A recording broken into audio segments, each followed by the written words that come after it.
Olá, está no ar mais um Sala de Visitas e hoje vamos falar sobre islamofobia. Apesar de ser um termo ainda pouco conhecido, esse tipo de atitude é mais comum do que a gente imagina. Uma pesquisa realizada pelo site Eco Islâmico apontou que 72% dos entrevistados já sofreram algum tipo de agressão apenas por serem muçulmanos. E para falar um pouco mais sobre esse assunto, recebemos hoje o Sheikh Mohamed Al-Bukai. Sheikh, muito obrigada pela sua presença aqui no Sala de Visitas hoje. Eu que agradeço. Obrigado pelo convite. Bacana. E também com a gente, a antropóloga da Universidade Presbiteriana Mackenzie, Lindsay Meyer. Lindsay, muito obrigada pela sua presença, tá? Obrigada. Bom, é para a gente abrir um pouco esse bate-papo, eu estou com um dado do Ministério dos Direitos Humanos que a cada 15 horas uma pessoa é agredida pela sua religião. Sim. Lindsay, por que isso ainda acontece? Nós temos um problema ainda muito sério no Brasil, que desde a sua formação como nação brasileira, nós tivemos uma ideia de ter uma religião única. Então, apesar do Brasil ser uma nação onde você tem uma pluralidade imensa de religiões, normalmente as pessoas têm até pouco conhecimento disso, pensam assim, só umas 10 no máximo, e temos muito mais do que isso. A gente tem uma rejeição muito forte para religiões que diferem da religião cristã, e especialmente do cristianismo católico. Então, isso acontece com certeza. Mas também, como eu falei, todas as religiões cristãs se sentem como sendo, assim, digamos, as donas do território religioso brasileiro.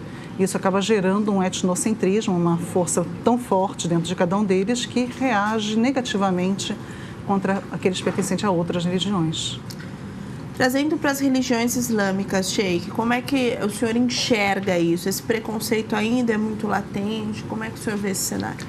Então, na verdade, esses dados para nós são preocupantes, né? Que o Brasil, em 2013, foi classificado no mundo como o primeiro lugar da tolerância religiosa. Então, daquela data para cá, vem surgindo essas novas nova onda, né, muitos templos foram atacados, então realmente é uma coisa que precisa ser estudada, não podemos assim voltar para trás, nós temos que ir para frente, deixar realmente o Brasil um país exemplo da convivência, tolerância religiosa, que aqui em São Paulo tem mais do que 1000 povos. Eles têm são diferentes, têm várias culturas. Uma grande riqueza que o Brasil tem que ser bem aproveitada. Aqui, o brasileiro, o paulistano, não precisa viajar para conhecer outra cultura. Só assim, sair, pegar o carro, poderia conhecer uma mesquita, uma sinagoga. Então, um privilégio, essa divergência, multiculturalismo, isso aqui é uma riqueza que está... não pode ser uma fonte de conflito, não podemos deixar ela ser uma coisa por outros motivos, por outros assim, interesses políticos, econômicos. Esse quadro bonito de todas as culturas, todas as religiões, com essa convivência maravilhosa, tem que ser blindado aqui no Brasil. Você citou, né, Lindsay, a questão de o cristianismo, principalmente católico, é muito forte aqui no Brasil, né? Sim. E aí todas as religiões que acabam fugindo um pouco dessa cultura sofrem. Mas falando especificamente dos muçulmanos, quais são os principais motivos dessa discriminação? Desconhecimento. O principal motivo é realmente o desconhecimento, a ignorância sobre esse outro tipo de religiosidade. O Islã está presente no Brasil, só para ter uma ideia, desde o século XVII. Só que poucos até têm noção disso. Por quê? Porque ele já foi se misturando até mesmo com a nossa sociedade. E agora, após uns décadas de 90 para cá, houve um crescimento muito grande, né? No caso, tanto de mesquitas, que começa na década de 60, o início de mesquitas no Brasil, é isso mesmo?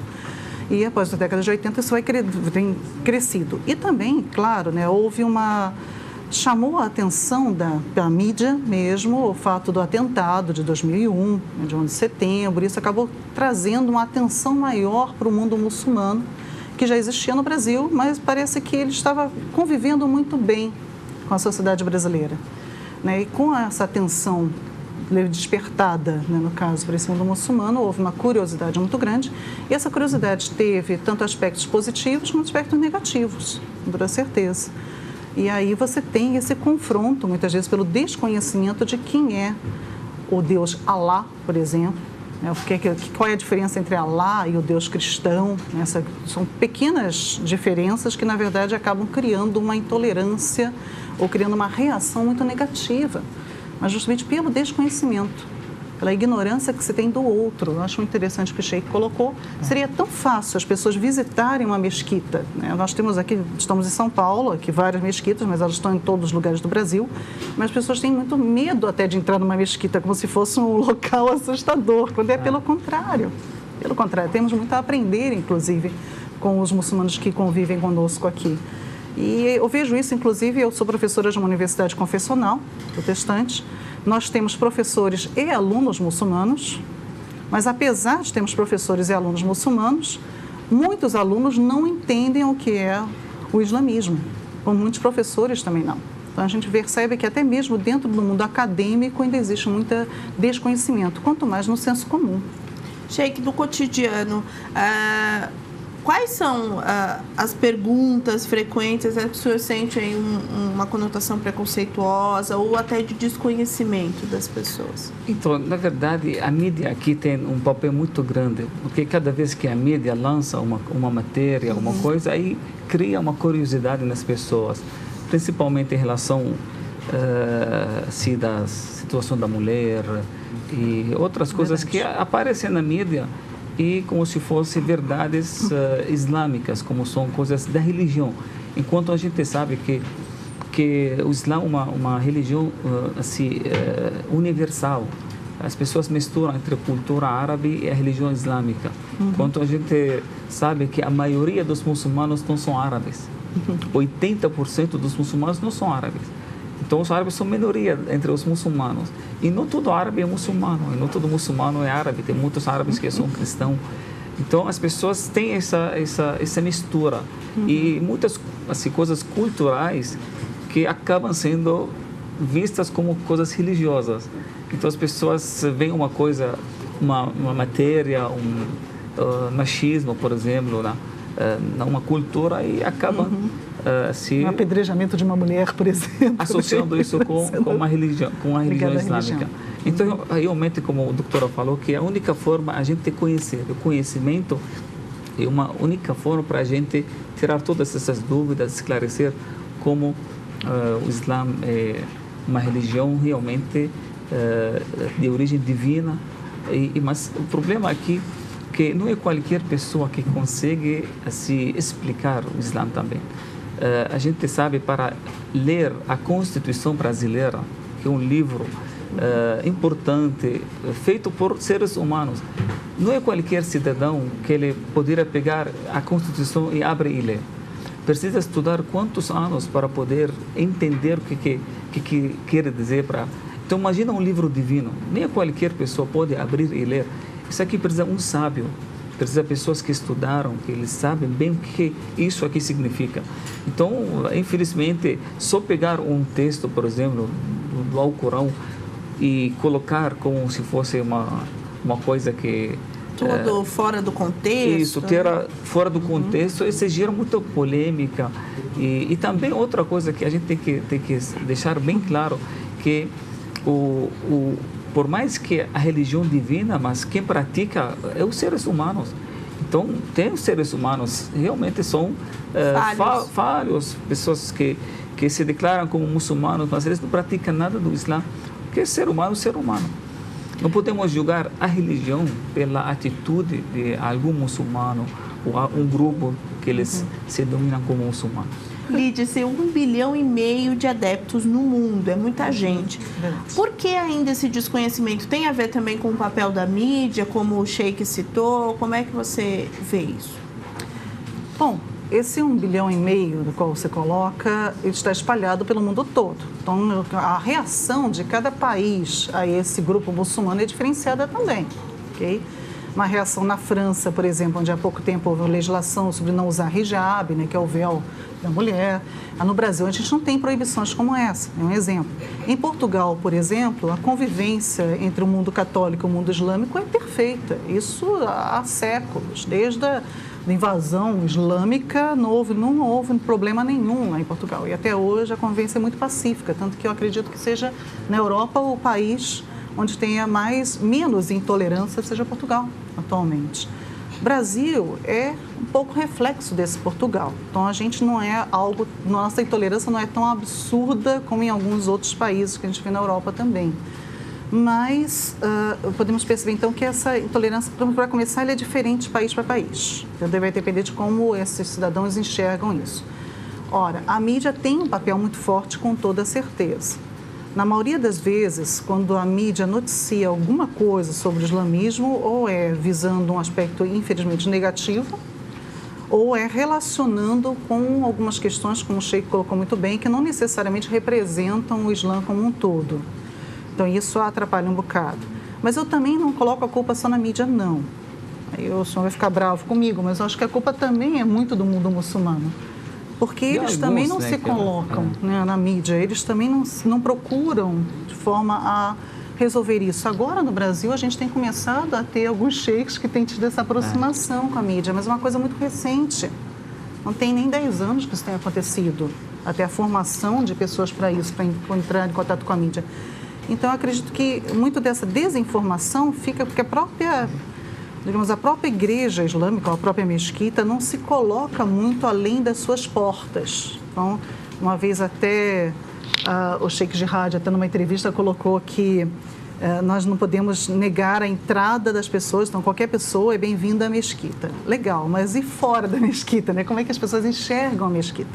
Então, eu acho que falta muito essa divulgação, falta muito o envolvimento da religião islâmica, dos muçulmanos, com também a população.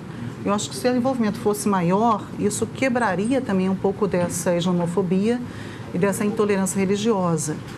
Isso não acontece muito, não. Todas as mesquitas têm um envolvimento social muito grande, mas com aqueles que pertencem à mesquita, que estão na família islâmica, não com o que está fora. Bacana. Bom, a gente vai para o intervalo rápido, mas fica por aí que o Sala de Visitas volta já já.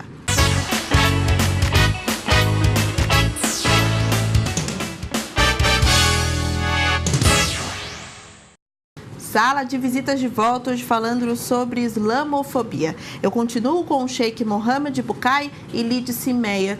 Sheikh, a Lídice comentou um pouco sobre, talvez aqui no Brasil nós não tenhamos preconceitos tão extremos, né, ações tão xiitas aí, né, mas falando sobre vestimentas, sobre comportamentos, o senhor ainda percebe olhares de estranhamento em locais públicos? Como é que o senhor se sente aqui no Brasil? Então, esse aqui, realmente, o que mais sofrem pela essa islamofobia ou preconceito são as mulheres, por causa da vestimenta. A gente escuta muitas mulheres que são agredidas assim verbalmente. Então, realmente, atinge mais que a pessoa quando ela se identifica, né? E como a mulher muçulmana, a vestimenta faz parte da religiosidade dela, então acaba passando nas ruas e as pessoas têm aquela ideia que é mulher muçulmana oprimida, outras coisas, aí acaba ligando uma coisa com outra. Então, realmente, esse aqui, o que mais... Mas como a doutora citou agora há pouco, que nós temos que levar em consideração essa diferença entre um país para o outro. Isso é muito importante, porque talvez poderia ter na Europa, por exemplo, um ligado histórico-cultural entre o mundo islâmico e a Europa em geral, que aqui a situação é um pouco diferente. Não podemos pegar e copiar tudo o que acontece lá e trazer aqui para o Brasil. E, infelizmente, isso que a gente acaba assim observando nessa nova onda a gente chama islamofobia, mas eu não gosto muito dessa expressão também, que é uma expressão porque a fobia é uma doença, né? Então é bom ligada com uma religião, mas em geral estou falando que não podemos trazer tudo aquilo que acontece lá fora e fazer uma cópia e achar que vai acontecer aqui no Brasil. como assim, a gente vê nos últimos assim, essa época, grupos políticos que eles pegaram carona de tudo aquilo que está acontecendo lá fora na Europa e trazer aqui para fazer um discurso contra, não só extremistas. A gente sabe que os extremistas fizeram muito danos contra a religião islâmica. Mas hoje essas pessoas estão manifestando contra a própria religião. E isso atinge todo muçulmano que vive aqui no Brasil. E enquanto isso aqui não tem esse problema que talvez pode ter na Europa, aqui não tem. Por que a gente tem que trazer tudo aquilo que acontece lá para... Enquanto aqui o Brasil, essa convivência, como eu falei, um exemplo para o mundo. Então não podemos pegar carona e fazer discurso contra uma comunidade, contra uma religião, enquanto eles estão lutando. Eu vi na internet, por exemplo, existem assim conversas, quando eles falam, atacam a religião de uma forma, quando eu li eu fico com medo. Será que isso aqui, do que é Islã que eles estão falando? Estupro no Alcorão, coisas que eu fiquei assim com medo se as pessoas acreditam naquilo que essas pessoas estão colocando, como a situação assim, realmente uma coisa bem forte, coisa que não existe, coisa que interesse, puro interesse assim, político, econômico, eles querem fazer uma propaganda eleitoral, outra coisa, e pegam essa carona da islamofobia, atacando a religião e a comunidade islâmica. Nós não queremos que isso aconteça aqui, nós temos que saber que não é necessariamente aconteceu num país lá fora que vai acontecer aqui no Brasil. Claro. Lídice, como é que você vê a comunidade islâmica no Brasil hoje? Esse preconceito tem diminuído? As pessoas estão procurando se informar mais sobre a realidade do Islã? Como é que você vê isso? Não tem diminuído, pelo contrário, tem crescido, justamente porque a ignorância se mantém e com toda a repercussão das questões acontecidas na Europa e da relação, muitas vezes, erroneamente feita entre o Estado Islâmico com o Islã, isso tem aumentado muito, realmente, o medo das pessoas, ao ver, por exemplo, como o Sheikh colocou muito bem, uma mulher de hijab, e às vezes com uma roupa um pouco diferenciada, dependendo da área que ela é, por exemplo, se ela é uma xiita, e é comum chamar essa mulher de mulher-bomba, por exemplo, que é uma espécie de xenofobia, de certa forma. É uma agressão verbal e muitas vezes até física, que essas mulheres principalmente sofrem. Os homens nem tanto, porque a barba hoje em dia virou moda no Brasil, então só porque deixa crescer a barba. Todo muçulmano também usa barba. Os muçulmanos estão usando barba. O nome ainda é uma questão que as pessoas observam também, bastante, né? Principalmente aeroporto, é um problema dos aeroportos. Mas, como o Sheikh colocou muito bem, não é necessidade da gente relacionar o que acontece lá fora e principalmente o que tem acontecido com esses ataques do Estado Islâmico ou relacionados ao Estado Islâmico, que é uma facção, né, que se assume como sendo islâmica, mas na verdade é um Islã bem diferente do que realmente deveria ser, com o Islã em geral. Então, mas infelizmente isso tem acontecido sim. E mais uma vez é o que eu coloco. Eu acho que falta muito desse envolvimento da comunidade islâmica, principalmente no Brasil, para que as pessoas deixem de ter esse medo do muçulmano, mas possam vê-lo com bons olhos. Eu digo isso, Sheikh, porque, por exemplo, eu comentei que no Mackenzie nós temos professores muçulmanos, né, dos dois sexos. Eu falei que eu fico com medo. Quando leio aquilo que eles postam, eu fico com medo. Eu também. Assusta.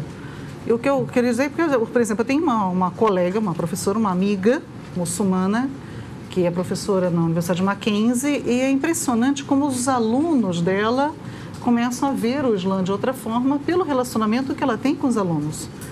E é por essa experiência que eu digo que eu acho que falta muito a comunidade muçulmana se relacionar com a sociedade. Eu vou deixar o Sheikh se defender um pouco, porque a Lídice fez a crítica, disse que a comunidade aí precisa se mostrar mais nesse sentido de apontar esse conhecimento que muitas vezes falta para as outras pessoas. O que a comunidade islâmica tem feito nesse sentido, Sheikh? Então, como a comunidade não é muito grande também, a comunidade muçulmana aqui não é uma comunidade muito grande. Nós temos aqui em São Paulo quase 20 mesquitas em todo São Paulo. Então, mesmo assim, estamos fazendo um trabalho, assim, bastante trabalho. Nós temos, todo ano, fazemos muitas ações comunitárias para, assim, comunidade geral, pessoas mais carentes. As mesquitas, como a doutora falou, sempre estão abertas para...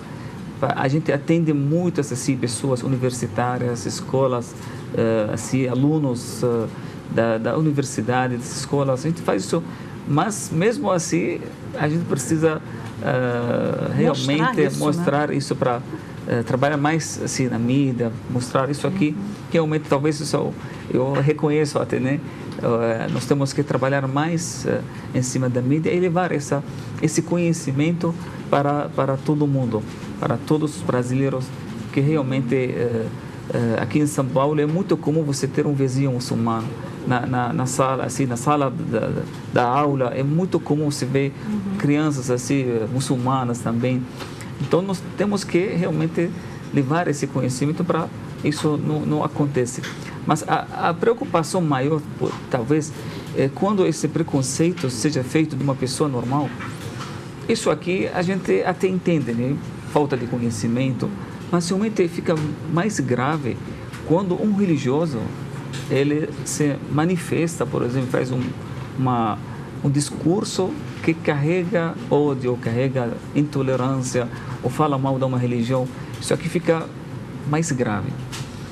E fica muito mais grave também quando uma autoridade, um político, uma pessoa um policial, uma pessoa que tem autoridade executiva que faz esse tipo de preconceito. Fica muito forte, porque a pessoa que ele tem o papel de te defender, aí acaba tendo essa ideia. Então, essa postura, né? Então, realmente, é uma missão, né? Um trabalho diário que a gente tem que fazer realmente para preservar a nossa comunidade aqui brasileira de qualquer doença, porque intolerância, preconceito são doenças sociais. Islamofobia, aliás, uma expressão que não nasceu no mundo islâmico, nasceu na Europa, nasceu na Inglaterra, quando um grupo de políticos, né, eles queriam defender uma sociedade multicultural e defender a liberdade religiosa. Eles quem começaram a usar essa expressão para alertar a comunidade lá naquele país para não cometer preconceito contra a comunidade islâmica, e acabam criando esse. E depois do 11 de setembro, aí depois ficou crescendo cada vez mais com esses ataques agora com o Estado Islâmico, esse grupo criminoso que eles estão fazendo também em nome que hoje não existe mais. A gente quer ver, cadê esse Estado Islâmico? Ele não existe, desapareceu. Então são mercenários que eles trabalham e recebem e vão embora para outro lugar. Agora vai aparecer, não sei onde que eles vão aparecer. Não tem nada a ver uma coisa com a outra. Lídice, a gente está se encaminhando para o final do programa. Foi aprovado do Senado o Estatuto da Imigração, né? Aguarda a sanção do presidente Michel Temer.